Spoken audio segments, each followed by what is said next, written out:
Project High para talagang ma-mold po yung mga magpapangarap sa buhay na talagang makuha yung resulta nila. Pero, syempre, drop everything tayo, lalo na ang pag-uusapan po natin ngayon ay tungkol sa pagtupad ng pangarap mo. Malamang sa malamang lahat ng mga nanonood dito, sige nga, comment nyo naman po kung saan po kayong lugar ngayon para naman ma-acknowledge at ma-recognize natin kayo. Kasi I believe we are not just talking about Philippines here. Kanina nakikita ko, ayan, may Nabotas, may Kainta, may Korea. Wow! Abu Dhabi, ayan, Hong Kong, Rome, Italy, hello, kaway-kaway naman po dyan. Watching from Cyprus, okay, Jeddah, okay, Malaysia, wow, grabe gising pa rin. Bulacan, Batangas, Lapu-Lapu, alright, San Juan, Oman, Turkey, Taguig, KSA, Cagayan Valley, Jansan, oy, taga Jansan po ako. Ayan, Japan, ang galing. Ayan, yan pong mga naku-comment nyo, lalo na po sa lahat ng mga first time po na napakinggan itong ating Meet Your Future, then congratulations because we are being aired worldwide. So kung napapansin nyo, iba't ibang lugar, ganun po kalawak ang nahahamig ng ating platform right now. And malamang sa malamang, ikaw nandito ka, familiar ka na sa negosyo, baka na-explain na sa inyo kanina, baka na-explain na sa inyo ng isang araw or the previous days, but right now, you are just in that waiting game. Kung kailan mo talaga pag-uumpisahan na talagang to pa rin yung pangarap mo. Or maybe you're in the, na member ka na, pero nandun ka pa rin sa stage na itotodo ko pa ba or itotodo ko? Di ba? But then, dito po, Meet Your Future event. Doon pa lang po sa word na Meet Your Future, dito mo po mapapatunayan kung gaano kaganda yung platform. Alam niyo po ba, sa mga hindi nakakakilala sa akin, isa po ang reason kaya po ginawa ko tong platform na to. Doon po muna tayo mag-umpisa. Dumiretso agad, no? Pinaka number one po, tinanong ako ng mentor ko na nagpapasok sa akin dito, Jul, kung gusto mong malaman kung ano yung nag-aantay sa'yo sa negosyo or sa trabaho mo right now or sa profession mo right now, tingnan mo lang yung mga nauna sa'yo. Kasi malamang sa malamang kung ano yung nangyayari sa kanila, years from now, pag tinuloy-tuloy mo yan, yan din yung mangyayaring buhay sa'yo.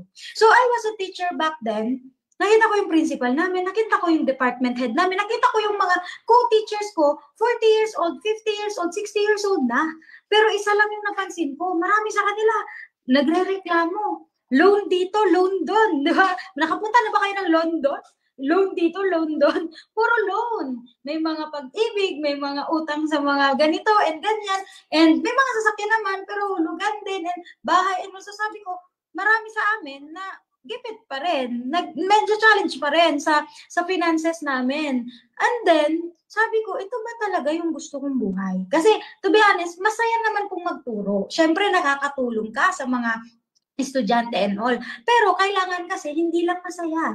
Financially, masaya ka din. Aside sa psychologically, masaya ka. So, nung nakita ko po ito, na na-scroll ko lang online, out of nowhere, nakita ko tong post, so kaway-kaway po dito sa mga nakakita rin ng post na to, na baka sa online mo lang din to nakita or nakilala. Then pareho tayo. Nung nakita ko to, dun ako nabuhayan ng pag-asa.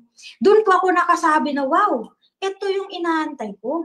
Na nakita ko dun sa taong nag-send sa akin na yung buhay na pangarap ko nasasalamin ng platform na pinapakita niya. And without further ado, dun po ako nag-umpisa. Kaya hayaan niyo po ako na ikwento kung paano na ang isang simpleng kagaya ko nagawang matupad yung pangarap niya dahil sa platform na to. So, help me welcome myself. Meet Your Future event. Ayan. So, eto po, sa mga hindi nakakakilala sa akin. Ayan, next slide po tayo. So, again, my name is Julian Impik. Before po ako sumali dito sa platform, I was a graduate of cum laude in one of the prestigious universities of our country. So, right now, nakita ko last time, we are top 8. Top 8 po kami ng university kung saan ako nag-graduate. So, maraming nagtatanong sa akin, Mentor Jul, bakit mo pinili ito? Graduate ka naman pala, okay naman pala, maganda naman pala yung trabaho mo. Bakit ito? So sabi ko, yun nga ang point. Hindi ka ba nagtataka kung gaano kaganda yung negosyong to na mismong yung isang professional piniling iwanan yung profesyon niya para ito ang piliin? Ganun po kaganda yung platform natin. Ganun ako may nakita dito sa platform na to na enough na reason para pwede ko pong ipalit to sa ginagawa ko. Yes. And of course, on my second year of doing this platform, I became a Millionaire Circle, Car Achiever, and International Trip Qualifier. So, himay-himayin po natin to. So, next slide po tayo. So, bakit ko gustong himay-himayin siya? Kasi, para po mapakita ko sa inyo na hindi naman po lahat ng mga tao dito magaling na nag-umpisa. So, kung ikaw ngayon, nasa stage ka na mahiyain ka, nasa stage ka na feeling mo hindi mo to kaya, nasa stage ka na feeling mo hindi ka magaling, then huwag ka mag-alala. Lahat naman po ng mga professional nag-umpisang amateur din. Lahat naman po ng mga ng mga kumikita na sobrang laki noon, ngayon, hindi rin naman kumikita nung nag-uumpisa at lahat po ng mga sobrang galing na nagsasalita, nag-aral din man yan at nabulol-bulol din yan nung umpisa. Kagaya mo rin po kami nung nag-uumpisa. Hindi po ako mayaman. I experienced doing, I am working student po nung ako ay estudyante pa para lang makapagtapos ng pag-aaral. So hindi po yun silver line, kumbaga pa silver spoon na parang mayaman na akong pinanganak at ginawa ko ito. Hindi. Kaya ko to ginawa. Kasi gusto ko, ako na yung tutuldok sa kahirapan ng pamilya namin. So, doon ko na-realize, nung gumraduate na ako at lahat, nakapag-apply na ako, ay hindi pala sapat yung diploma lang para sa pagbabago ng buhay. Kasi nung umuwi ako sa bahay namin, sira pa rin yung mga yero nung aming atip, nakita ko pa rin na medyo hirap pa rin kami. So sabi ko, sige, magtatrabaho ako. Kasi nakita ko, kahit na may diploma na ako, hindi ko naman masasangla yung diploma ko sa pawn shop para lang ipaayos yung bahay namin. Hindi ko naman yun mabebenta para lang pampalit ng pangkain namin and all. So kailangan kong kumayod. So next slide po tayo. Nung kumakayod po ako, dun po ako nag-apply. And na-hire naman po ako agad as a teacher. Ayan. So, ito po yung picture ko nung ako ay nagtuturo. Nasa na ba yun? So, I was a college teacher po sa isang college school din sa Mindanao. So, kaway-kaway po sa lahat ng mga Bisaya. Ayan, may next slide na po ba tayo, Tek? Ayan, ayan. So, isa po akong teacher before. Yan po yung ilan sa mga estudyante ko. Doon po ako namulat sa katotohanan ng buhay. Kasi, grabe po akong kumayod nung nag-aaral ako. To the point na sinasabay ko yung pag-aaral ko at saka pagtatrabaho. Sabi kasi ng nanay ko, nak, mag-aral ka ng mabuti para pagka-graduate mo, magkaroon ka ng magandang, trabaho. Tama? Magandang buhay. Magandang kinabukasan. And even yung mga parents na naririnig ko at nakakausap ko right now, ganun din. Pinag-aaral natin yung mga anak natin kasi gusto natin na magkaroon sila ng magandang buhay. At saka feeling natin kasi mas magiging karespeto sila sa sosyedad kapag nakapagtapos sila.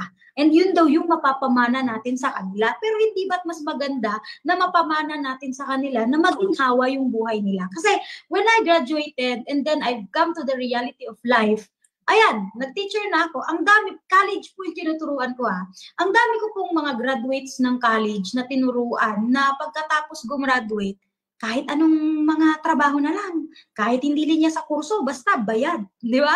Kahit anong linya, kahit pa kunwari gumraduate ng HRM tapos nag-sales lady sa mall, pwede na rin yun. Importante sumahod.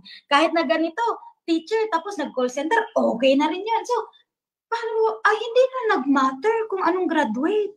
Ang importante, bayad. Kung gano'n naman pala, bakit pwede naman pala na yun din pala ang endpoint? Bakit hindi mo na lang gawin na habang maaga pa, turuan mo na kumita sa buhay at umasenso sa buhay yung mahal mo sa buhay.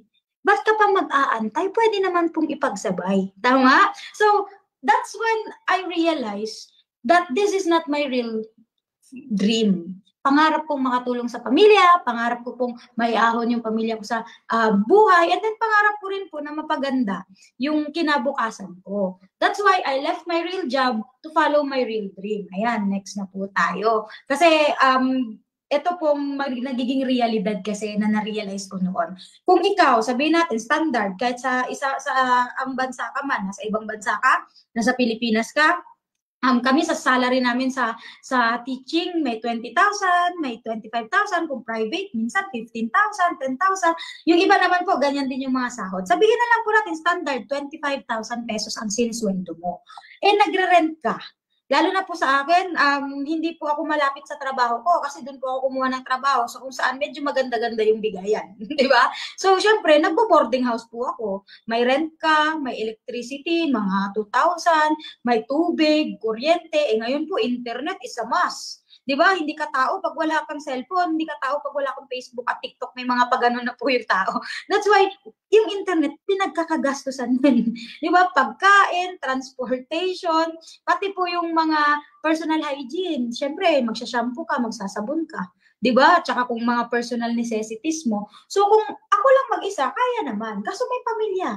And ako po, isa po ako sa breadwinner sa amin kasi wala po akong father growing up. Nanay ko lang, lola ko lang. Tapos may ilan akong mga pamangkin kasi single mom din yung mga tita ko. So tumutulong po ako sa bahay at ako po yung sole earner ng pamilya namin. So looking at this amount ngayon, di hamak na mas malaki yung gastos kesa sa pinagkakakitaan. Salary mo 25,000.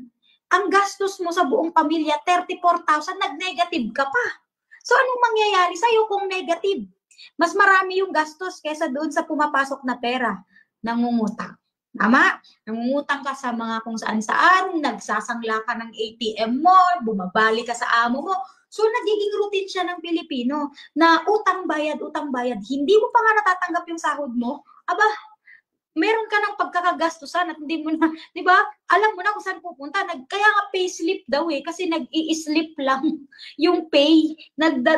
Dumudulas lang sa kamay mo. And guys, dun ko na-appreciate ng sobra ang negosyo natin. Bakit ko nasabi yun? You know, for the first time in my life, pinili ko na umasenso. Kahit na alam ko tagilid ang laman ng bulsa ko. Bakit? Kasi sinabi sa akin nung tao na nagpapasok sa akin dito, Jul, yung pinaka natandaan kong sinabi niya is, simple arithmetic lang ang buhay. Pag alam mong kulang, ba't hindi mo dagdagan? Di ba napakasimple niya kung papakinggan? Pag alam mong kulang, ba't hindi mo dagdagan? Eh alam mo kulang yung sinasahod mo, alam mo yung kulang yung pumapasok na pera sa'yo, ba't hindi mo dinadagdagan? Ang daling sabihin, sabi ng iba, pero ba't ang hirap gawin? Hindi mahirap gawin, pinili mong wag gawin. Kasi ayaw mong humanap ng paraan, ayaw mong manghiram para makapag-start ka, kasi feeling mo, kulang pa nga sa gastos, manghiram pa ako. Guys, meron po tayong tinatawag na good debt and bad debt. Kung Tagalogin po yan, meron po tayong tinatawag na magandang utang at pangit na utang. Ano po yun? Ba, nag-lecture si Mentor Jul. Yung pangit na utang is yung nangungutang ka ng para sa gastos. Bakit? Kasi alam mo sa sarili mo, pag pinalabas mo yung utang na yan at ginastos mo yan, wala namang bumabalik sa'yo, pero pinapangutang mo pa rin. Di ba? Ang lakas ng loob nating mangutang pambayad ng kuryente, mangutang pambayad ng tubig, mangutang kasi naputulan tayo, mangutang pangkasal, panglibing, pangbinyag, pang birthday, pang Christmas, pang New Year.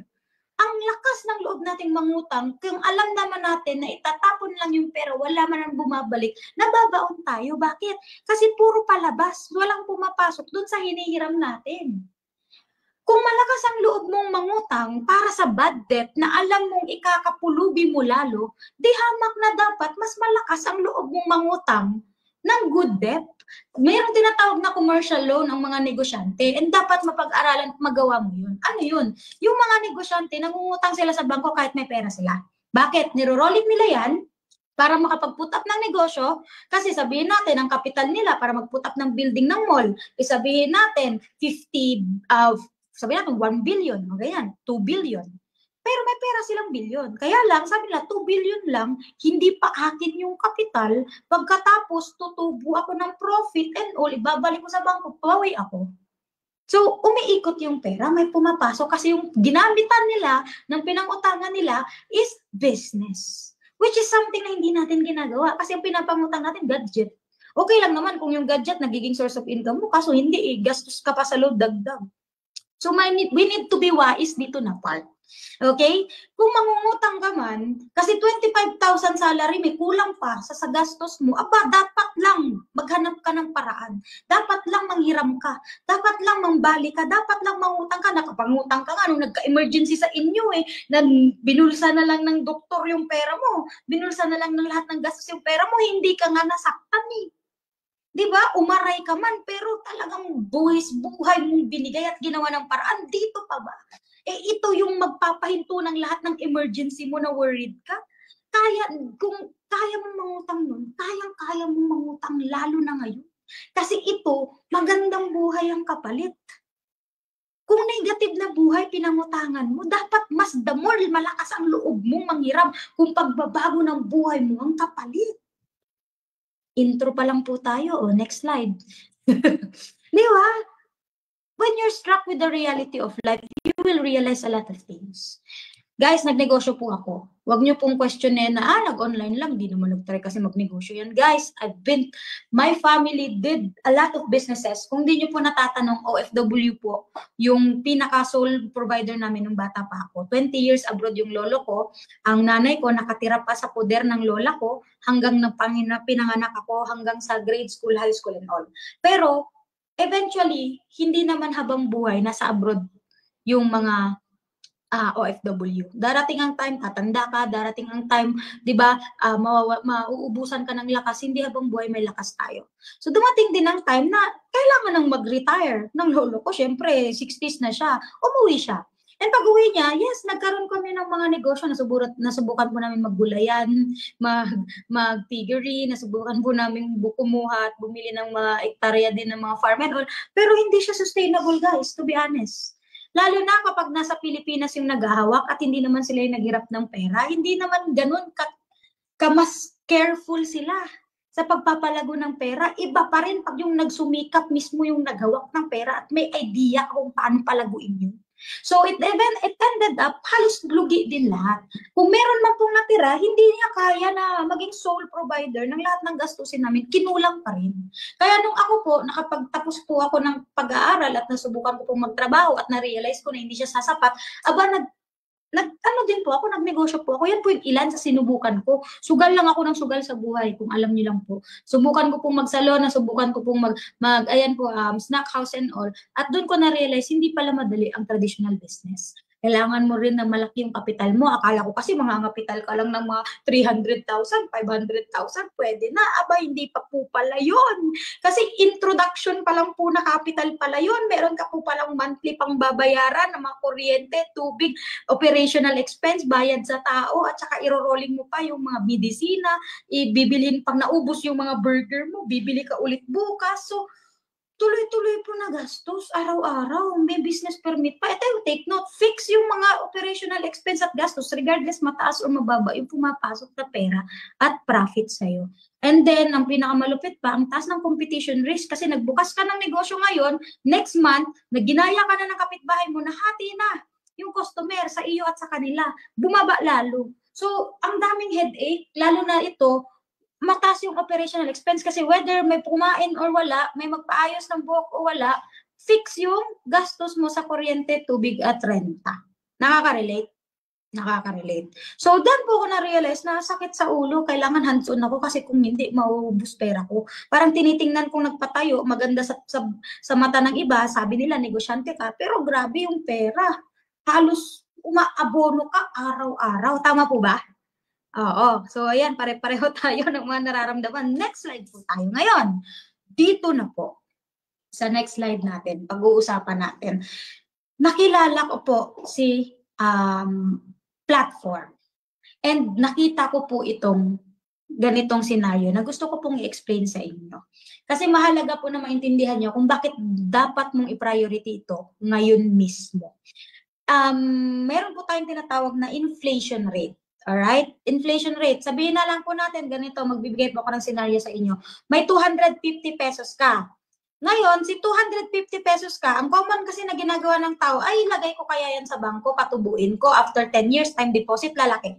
May mga ganun, di ba? Huwag na muna tayong sumali dyan. Mas safe tayo dito kasi tutubo, lalaki. So, yung iba, pinupondo nila sa bangko yung pera nila, 100,000, 200,000, 300,000, sa bangko lang. Kasi after 10 years, kapag ka ano po tayo, time deposit, may porsyento like 1, 2, 3% ng increase. So, pero, sobrang baba po nun kung tutusin. Kasi sabihin mo na lang, 100,000, 3% increase. Magkano yun? 3,000 lang, 10 taon, 5 taon, yung tinubo ng 100,000. Apakaliit, di ba? O, sample po, ano po ibig sabihin ng inflation? Ito, bibigyan ko po kayo ng scenario later. Kunwari po may 250 pesos ka. May kakilala ka na kaibigan mo na hindi kagaya ng bangko yung bigayan. Ang ginawa, 250 pesos, magta-times 2. So, pagka ngayon po, binigay mo sa akin yung 250 mo, after 10 years, gagawin ko doble. So, from 250, magkano na? 500 pesos, di ba? Okay. 250, bibigay mo sa akin, after 10 years, magiging 500. Maganda o maganda? 250, bigay mo sa akin ngayon, after 10 years, magiging 500. Maganda? Ba maganda, tumubo. Pero ang tanong, tumubo po ba talaga? Next slide. Bakit ko natanong na tumubo ba talaga? Kasi akala nila tutubo. Kasi naging 500 yung 250 na una mong binigay. This is inflation rate. Kung bibigyan mo ako ng 500 pesos nung 2005, yung 500 pesos na value nung 2005, kaya pong makapagpuno ng buong cart sa mall pag bibili mo. Pero after 10 years po, hindi mo po maiiwasan yung inflation or hindi mo po maiiwasan na the more na tumatagal po, bumababa ang value ng pera, tumataas ang bilihin. Yung mga presyo po nung 2005, mura. Kaya kayang magpuno ng cart. Pagka after 10 years po, yung 500 mo, ganyan na lang po, 2015 ang kayang punuin. Idagdag mo pa po another 10 years, 2025, Diyos ko, maswerte ka na lang po kung makapag-cart ka pa. Kasi pwede mo na po yung bitbitin ng simpleng di ba, plastic na lang. So ang tanong, after 10 years, tumubo ba talaga pera mo? Bakit mo ititiis ilagay sa bangko? Bakit mo ititiis i-invest sa mga traditional business na sasakit yung ulo mo? Bakit mo ititiis na magsasakripisyo ka na yan lang yung sasahurin mo?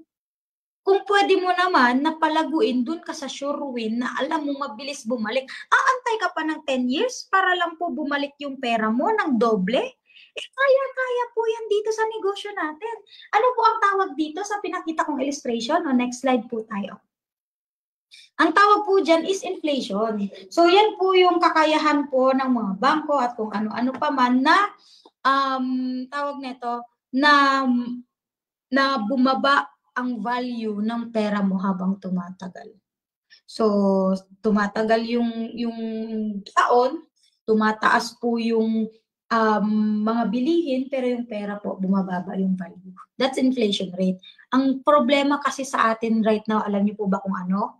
Mas mabilis pong nagsisitaasan ng bilihin sa labas kesa nagsisitaasan ng sahod mo. Tama? Kaya naaabutan ka. Kaya ang nangyayari, sumahod ka 5 years ago, 20,000.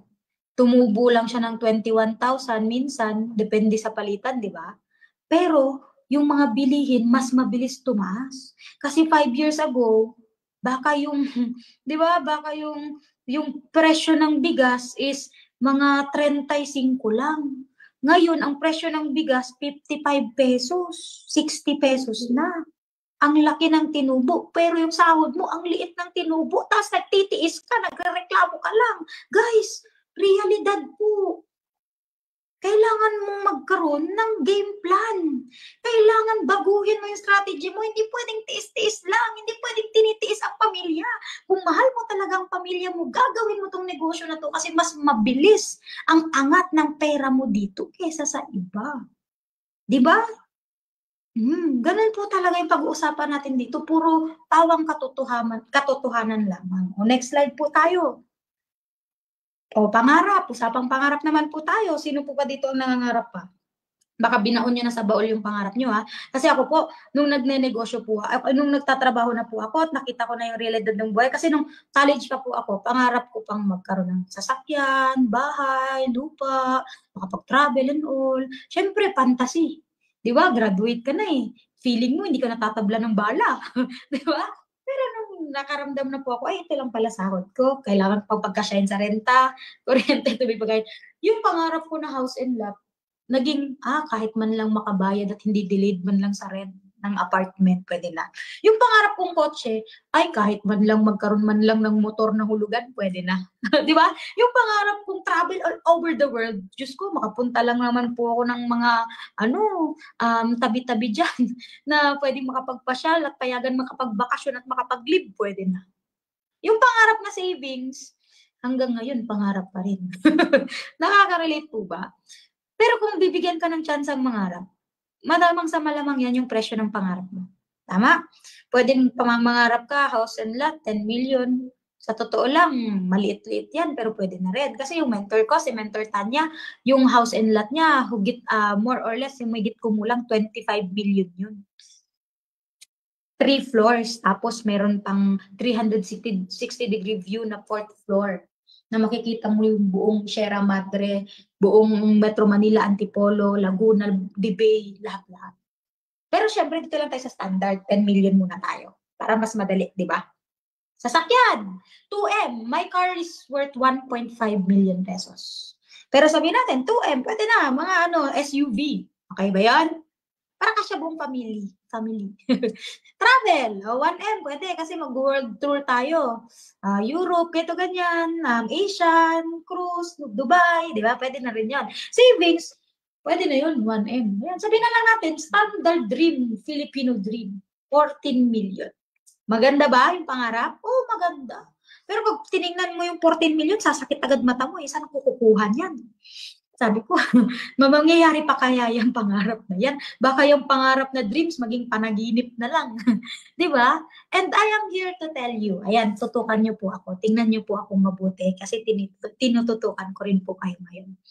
Seryoso po ako kapag sinabi ko na dito, sa platform natin, sa Project High, kayang-kaya pong matupad ang pangarap mo.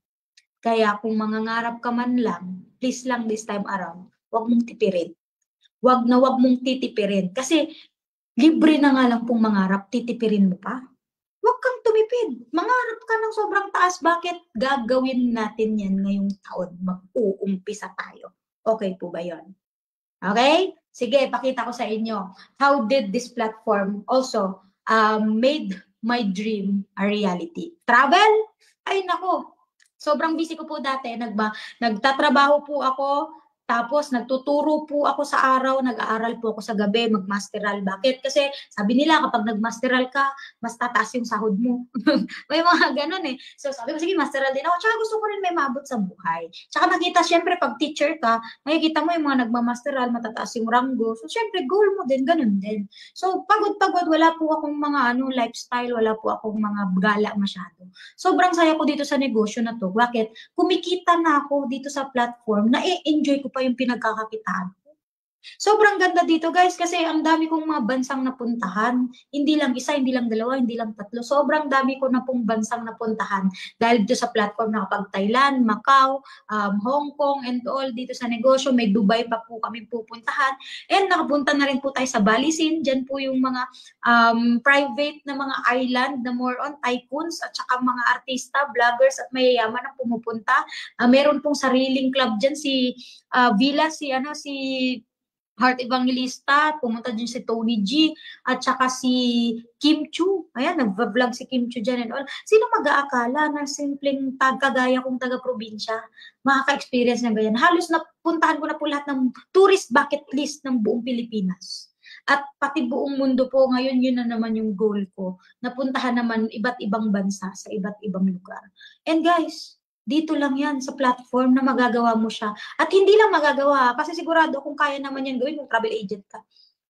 'Di ba? Hindi lang magagawa na makapag-travel dahil lang trabaho mo. Hindi ka na, pwede naman yung gawin ng flight stewardess and all, 'di ba? Pero ito, nagagawa mo siya. Kasi I believe sa mga flight stewardess, nakakapunta sila sa iba't ibang lugar pero bihira yung nakakapamasyal talaga ng all out. Yung iba dumadaan lang, 'di ba? Kumakain lang tapos uwi. Guys, dito iba. I-experience mo talaga, nanamnamin mo talaga lahat ng travel, ma-enjoy mo lahat ng kinikita mo. Hindi yung nag-overtime ka pero underpaid ka. Dito, overpaid ka tapos na-enjoy mo pa yung pinaghirapan mo and deserve mong buhay yun. Bakit pinapatagal mo? Nakita mo na to, papayag ka pa ba na magpatumpik-tumpik, nag-i-enjoy na ng buhay yung iba? Di ba? Next po. Ano pa? Saan pa tayo? Ayan, from that, ganyan, probinsya na talaga yung tsura. Grabe, iba din talaga. Ito po yung panahon na nagsisensus po ako sa mga barangay. Yan po yung mga itsura ko noon. Promise, nagsisensus po ako niyan. Naglalakad-lakad po ako niyan sa mga purok para po makapag-sideline sa Comelec. May mga ganun po akong ganap noon.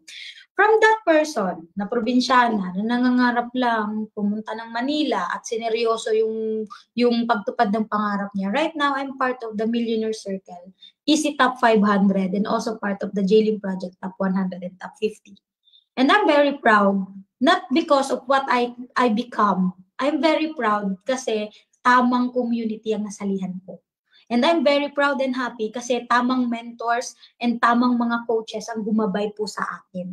Kaya ako po, sobrang grateful po ako sa iyo. Kasi yung tamang oportunidad na nakita ko, pinapakita rin sa iyo right now. Napakaswerte.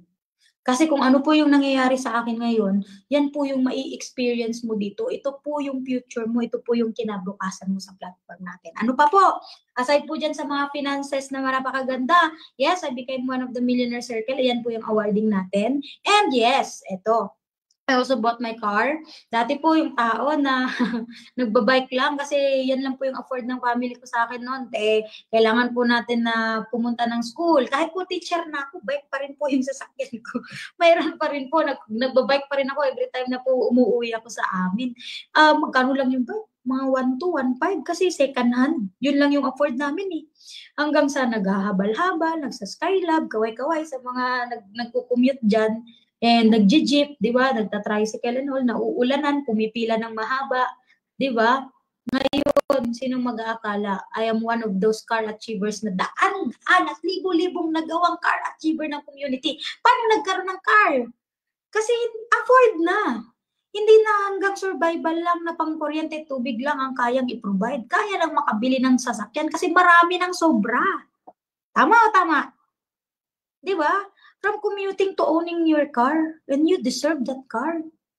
Imaginein mo na lang na hindi ako yan, imaginein mo na lang ikaw yan na nagdadrive ng sarili mong sasakyan, gano'ng kasarap sa feeling mo. Makakasabi ka talaga ng thank you Lord. Buti na lang ginawa ko. Buti na lang tinaguyod ko. Buti na lang pinanindigan ko. Buti na lang hindi ako naniwala sa mga negative.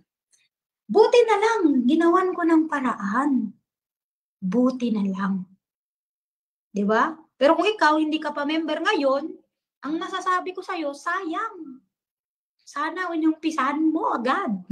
Diba? Sayang. Sana nung last year ka pa sumali. May mga pag-ano pa yun. Sayang ako na sana yan, no? Sayang kung sumali lang ako nung unang pinang-pefeta sa akin to, no? But that's good. Kasi at least na-recognize mo. This time around, nung gagawin mo? Gawin mo to ngayon. Huwag ka nang magpatumpik-tumpik. Nabigyan ka na ng another chance to start again, huwag mong sayangin yung chance. Kaya ba yon? Diba? Sige po, next po tayo. Huwag po kayong mag-alala kasi hindi lang naman po ako. Baka sabihin nyo, sayo lang yan nangyari. No, ang dami pong background, hindi lang teacher. Ito po, gasoline boy. Nagtatrabaho sa, wag na natin sabihin, itago na lang natin sa pangalang Caltex, di ba? Nagtatrabaho, gasoline boy sa Caltex, milyonaryo ngayon. Tingnan nyo naman po, grabe. Nakapunta pa po yan ng South Korea last time. Sino mag-aakala, di ba? Ayan, nurse by profession.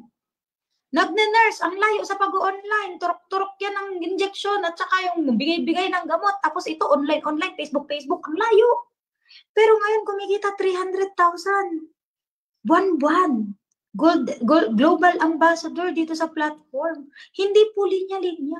Ano pa po? Eto, malupit din. Dito na tayo magkakaroon ng sasabihin nyo scam. Kung scam po ito, at until now, ito pong si Attorney Drew ay hanggang ngayon ay nagpa-practice pa rin po ng law. At hindi lang po yan yung law na pumipirma-pirma lang ng mga affidavit at saka kung ano-ano. Law po talaga na nakikipagbakbakan po sa kaso sa judge. Dati po yan na lawyer ni Manny Villar, corporate lawyer, tas lumipat. Ngayon po, ayan, asawa po niyan is judge. Lawyer sumali dito. Hindi lang po basta sumali, nagtatap. Ginagawa actively yung negosyo, tapos sasabihin mo scam. Aba, mas magaling ka pa sa lawyer. Malabo naman yun. Mas magaling ka pa sa cum laude. Desisyon ka. Di ba? Ayusin natin yung mga desisyon natin sa buhay. Bakit pumasok yung lawyer ng scam? Di ba? Simpleng arithmetic. Walang papasok na police, lawyer, teacher na matino. Dito, kung scam. So, the fact na nandito kami, dapat nandito ka rin. Di ba? Kasi magagaling. Hindi lang magagaling, guys. Pati yung mga kanina nakita mo, graduate o hindi, ginagawa ito, yumayaman, kumikita ng malaki, tapos ikaw questionin mo, kaya mo to. Okay? Next po. Ayan. So, to cut the long story short, so it all started with that simple dream of mine. Kanina, nagkakwento ko sa inyo, kwento-kwento lang tayo, pero mamaya, di ba? Chika-chika lang tayo, pero mamaya, cheke-cheke na daw. Kasi, kumita, nangarap, tinayuan, ginawa ng paraan, nilaban hanggang dulo. Yun po yung kwento ko. And yan din po yung magandang gawin mo. Kasi kung gusto mong kumita sa negosyong to, gawin mo agad. And gusto kong masabi sa'yo talaga na kayang-kaya mo po. Kasi normal lang naman po talaga kami. Pareho po tayong may mata, pareho po tayong may bibig, pareho po tayong may kamay, pareho po tayong tao, wala po tayong magic dito. Ang pinaka-advantage mo lang ngayon, to be honest, nandito kami para sa'yo. Kung dati mag-isa mong nilalaban yung buhay mo, kung dati mag-isa mong nilalaban yung pangarap mo, kung dati mag-isa kang breadwinner, dito po sa loob ng community, lahat tayo breadwinner. Dito po sa loob ng community, lahat po tayo magtutulungan. Tingnan mo hindi nga ako nagpapasok sa'yo sa Zoom event, akong kausap mo. Hindi nga ako probably yung nag-explain sa'yo ng negosyo, pero itinuturuan kita kung paano to gawin. Ganun po ka-teamwork yung negosyo natin. Hindi man po kami personally, yung kausap mo kanina, nung isang araw na nagpapasok sa'yo dito, pero sisiguraduhin po namin, buong community kaming tutulong sa'yo at gag-guide sa'yo hanggang makuha mo yung pangarap mo. That's why I believe you can really make it in here. Now, next po tayo. Malapit na po tayo matapos. Huwag po kayong mag-alala. Ito madalas na kine-question sa akin. Mentor Jewel, paano yan? Wala po akong pera. Alam mo, hindi ako naniniwala sa'yo. Hindi totoong wala kang pera. Tingnan ko bulsa mo ngayon, meron yan kahit piso. Di ba? Huwag po tayong maging realidad po tayo. Wala pong taong walang pera. Yun nga po. Naku, nakita ko kanina. May pulubi sa daan. May pera. May hawak na baso, na plastic, na mayroong mga sinsilyo. Ay, anong Tagalog niyan? Sinsilyo. May mga barya. O, di ba? Sumagot yung mga kasama ko dito. May barya, may pera. Pulubi na yun, walang bahay, may pera, ikaw wala. Napakalabo. Imposible, wag niyo akong pinaglololoko. Walang taong walang pera, kahit piso meron ka. Tama? Pero, hindi totoong wala kang pera, kapatid. Ang totoo, hindi mo priority ang umasenso. Kasi kung priority mo to, may pera kang hahanapin para gawin mo to. Kasi ako po, nung nakita ko tong platform na to be honest, wala akong pera para sa platform na to. Kasi hindi ito yung pin-priority ko that time. May pera ako, sinahod ko, pero naka-fix na yung sahod ko na papadala ko. Papadala ko sa pamilya ko, papambayad ko ng lahat ng ganito, ganyan. So in short, wala akong pera para sa platform. Pero yun yung naging question sa akin. Kada buwan naman talaga akong walang pera sa platform Kasi kada buwan naman talaga akong kailangan magpadala ng pangkain, pangrenta, para sa pamilya. Buwan-buwan ko na yung ginagawa for the rest of my life that I can remember simula nang naging breadwinner ako. Taon-taon, buwan-buwan, sa bawat sahod na ginawa ng Diyos na binigay sa akin, yun ang pinapadala ko. Pero yun lang yung na-realize ko. Ginagawa ko na siya for the past years, walang nagbabago. Lahat ng pera ko, kahit ipadala ko yan ngayong buwan sa pamilya ko, sigurado ako next month, hihingi pa rin naman ulit yan. Sigurado ako next month may gastos ulit. Next month, pero ulit kailangan ipadala. So, kailan ko tatapusin yung charades na ganun? Kailan ko tatapusin yung ganung routine na trabaho, sahod, padala, trabaho, sahod, padala, trabaho, sahod, padala. Kailan yung word na, uy, ang laki ng natira? Wala, di ba? So why not sacrifice just a month or two para maumpisahan mo to? Or pwedeng sabay, padala ka pa rin sa inyo. I-stretch mo, hindi naman mamamatay yung pamilya mo kung kalahati yung mapapadala mo. Tapos hanap ka na mahihiraman. Tapos, umpisahan mo to. Seryosohin mo, kagaya ng kwento ko kanina. 'Di ba? Sample ko po sa inyo, hindi totoong walang perang tao. Meron po akong naging katrabaho dati sa fast food kung saan po ako nagtrabaho. Magkano lang po sahod namin noon kasi Jensen rate, taga Jensen po kasi ako. 5,000 lang yata yon kasi estudyante pa kami. Aba, na umuwi po kami ngayon. Eto na Mars. Umuwi kami Mars. Na bundol po ng ano, bakit matawag?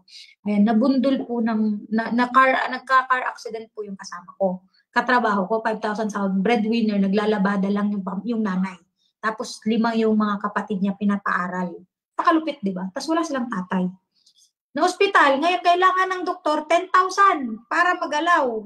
Yung ulo kasi natamaan sa ano. Eh wala rin kami mga pera. Nandun kami. Wala din kami kasi 5,000 lang sahod namin, 10,000 hinihingi. Yung nanay mas worried ako kasi labandera lang yun. Minsan lang may palaba. Ngayon nabigla po ako na wala yung nanay mga 2 hours. Nasa ospital po kami, binabantayan yung anak, pinabantay sa amin eh. Siyempre, kasama namin sa trabaho. Guys, pagbalik ng nanay, after 2 hours, may 10,000, may butal pang 11, mga 1,000 plus, o mga 11,000 mahigit yung nakuhang pera. Sabi ko, auntie, saan mo po nakita yan? Napakalupit nyo. Yung sahod namin ng good for 2 months, nakuha nyo ng 2 hours? Sabi niya, kung kailangan ko pong magmakaawa sa kapitbahay, nagkatok-katok po ako pati po sa mga kapitbahay, nagsolicit daw siya, iniyakan niya daw lahat ng kamag-anak doon para makakuha siya. Buhay daw po kasi ng anak niya yung nakasalalay. Doon po ako talagang para kong natapunan ng malamig na tubig at nahimasmasan sa buhay. Doon ko po nalaman at naintindihan, hindi po totoong walang pera ang tao. Kasi kahit wala kang pera sa kamay mo ngayon, kung gigil kang magkaroon ng pera, madeterminado ka, at 100% whatever it takes, maghahanap ka ng paraan. So ang tanong sa'yo ngayon, gigil ka ba talagang yumaman? Gigil ka ba talagang kumita? Gigil ka ba talagang magbago buhay mo? Ito pang malupit, gigil ka ba talaga na tulungan yung pamilya mo? Mahal mo ba talaga sila? So bakit nandyan ka pa? Dapat ngayon nagchat-chat ka na sa mga friends mo Node ka pa ng node dito. Joke lang. Diba? Kasi ako po, hindi po ako pinatulog dito ng ilang araw hanggat hindi ko ma-accumulate yung pang-member. Tapos ikaw, dyan ka lang, waiting for the salary. Huwag mo nang antayin. Sipin mo, salary mo, baka sahod pa.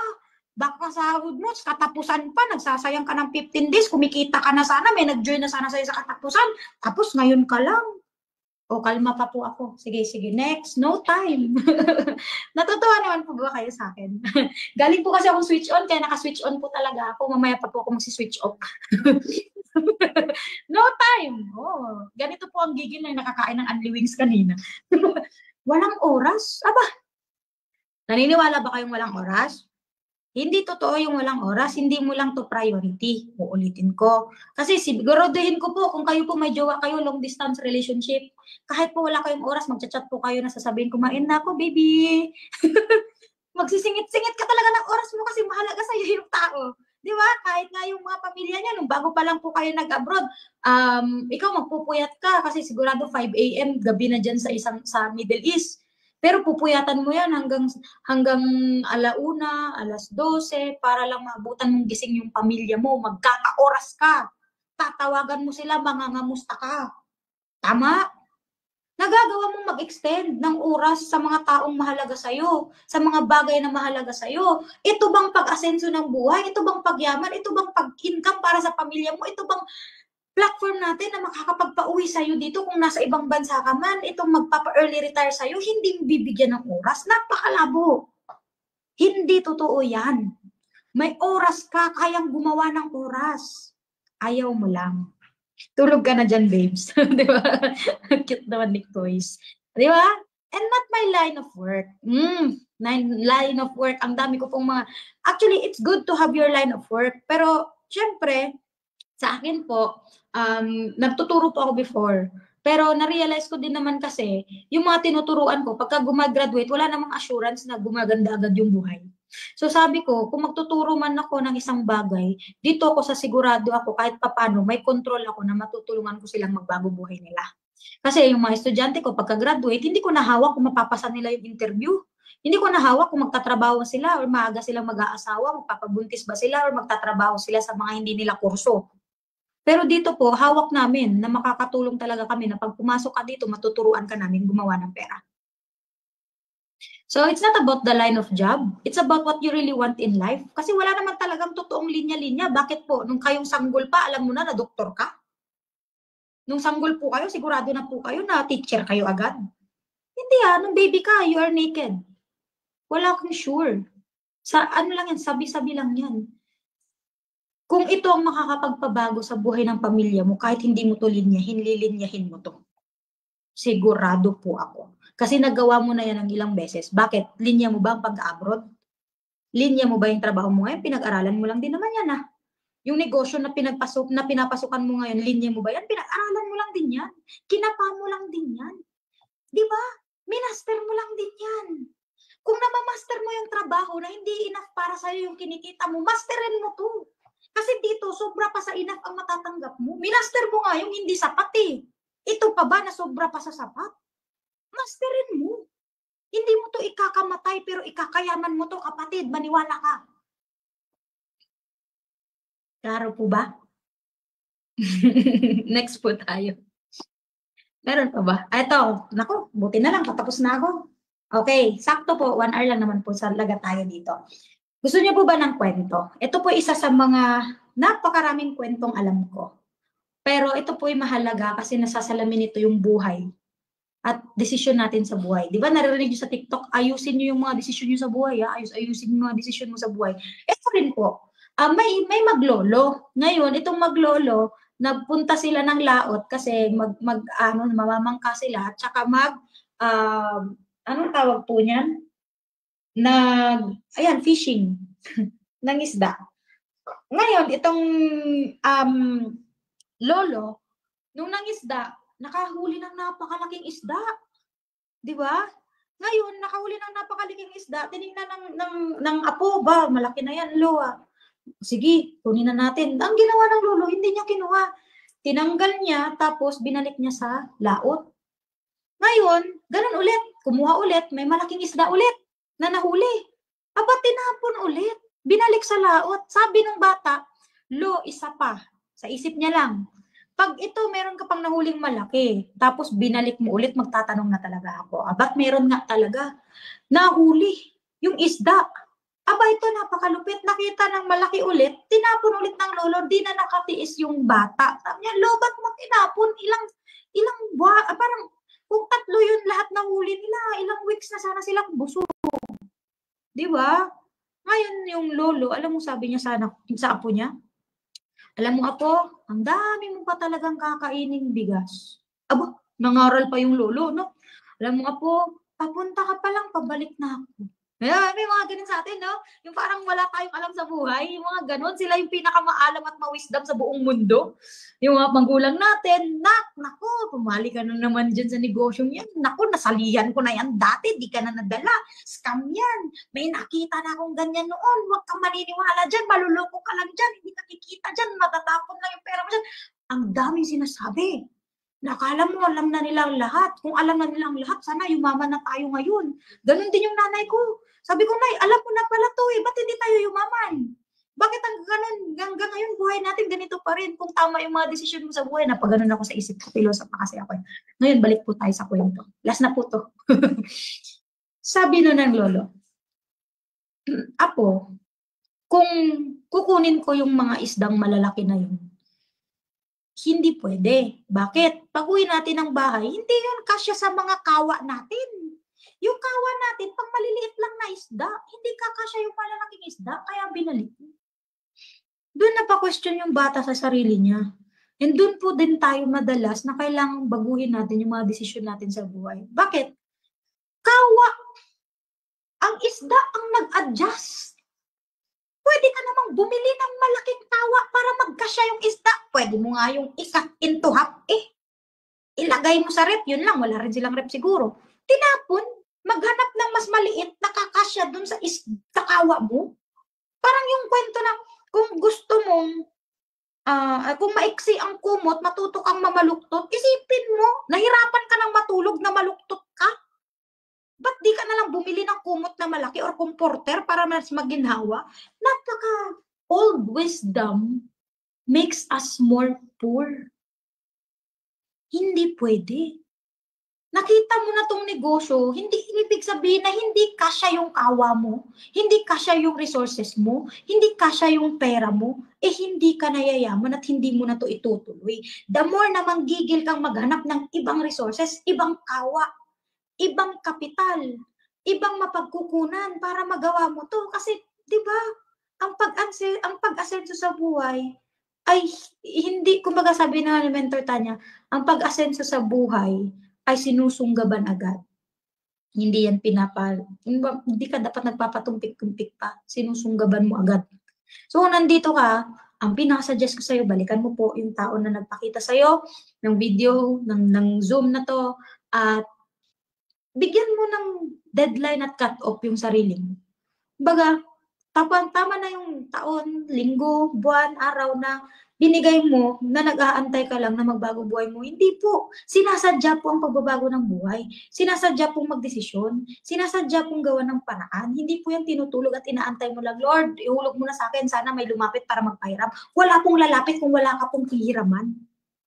So kung ako po ang tatanungin nyo, kausapin mo yung nagpapasok sa'yo dito, sasali na po ako ngayong, ikaw na po magdagdag. Bukas, ngayon, kasi pwede naman online, may GCash naman, may BDO, meron namang bank transfer. Bukas, sa susunod bukas, pwedeng bukas na yung mga padalahan. Gawan mo po agad ng paraan, sabihin mo po sa coach or mentor mo, kailan yung pinakamaaga na pwede kang sumali, and tuparin na natin yung pangarap mo agad. Kasi pareho lang din, sasali ka rin naman next month, sasali ka rin naman sa katapusan, sasali ka rin naman next. Ba't ka pa mag-aantay? Pwede naman natin gawin ngayon. Sasali ka pa rin naman pala, nagsayang pa tayo ng oras, pwede naman natin umpisahan agad. So yun po yung pinakatamang gawin. Make this 2025 a successful one, and by making a very successful decision, and that is starting right now. Start right now, everyone, and be part of the next billionaires club of our company. Be blessed, and thank you very much.